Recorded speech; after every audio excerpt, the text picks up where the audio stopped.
नमस्कार भावांनो, हिंदकेसरी मैदानमध्ये आपलं सर्वांचं स्वागत आहे. तर भावांनो, या व्हिडिओच्या माध्यमातून एक आपण अपडेट देणार आहोत. ते अपडेट म्हणजे आपल्या सर्वांचा लाडका द्वादशी हिंदकेसरी बकासूर उद्या पळताना दिसणार आहे का? तर भावांनो, आपल्याला बरेच यूट्यूबच्या माध्यमातून बघायला मिळत आहे, अपडेट मिळालेले आहे की बकासूर आपल्याला उद्या पळताना दिसेल. तर नक्की हे खरं आहे का? बकासूर उद्या पळताना दिसेल का? याची अपडेट आपण या व्हिडिओच्या माध्यमातून देणार आहोत.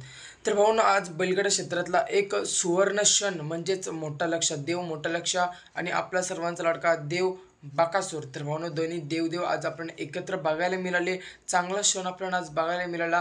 तर नक्कीच आपल्या लाडक्या मोठ्या लक्षाच्या आशीर्वादाने बकासूर देखील आपल्या गुलालात राहील आता आणि बकासूर नक्कीच जेथे जाईल तिथे गुलाल करेल. तर भावांनो, उद्या भव्य दिवस दुसरा गाडीचा गौमाता केसरी मैदानी संपन्न होणार आहे उद्या. तर मग या मैदानात आपला लाडका बकासूर आपल्याला पालताना दिसणार का? तर वळूया महत्त्वाच्या विषयाकडे. तर भावांनो, आपल्याला मिळालेल्या माहितीनुसार आपला बकासूर उद्या आपल्याला 100% बघायला मिळेल. आणि भावांनो, पायरा अजून काय मला समजलेला नाही आहे. तर तो समजला तर नक्की आपण व्हिडिओ टाकू. आपल्याला अजून काय पायऱ्याबद्दल तर अपडेट नाही मिळाली, पण इतके अपडेट मिळालेले आहे की बकासूर आपल्याला उद्या पळताना दिसेल. माझ्या माहितीनुसार आता लाईव्हचे लॉट देखील आपल्याला काढताना दिसतील थोड्या वेळातच, नाहीतर उद्या मैदानातच काढतील. जास्त शक्यता आता थोड्या वेळातच काढतील. धन्यवाद भावांनो.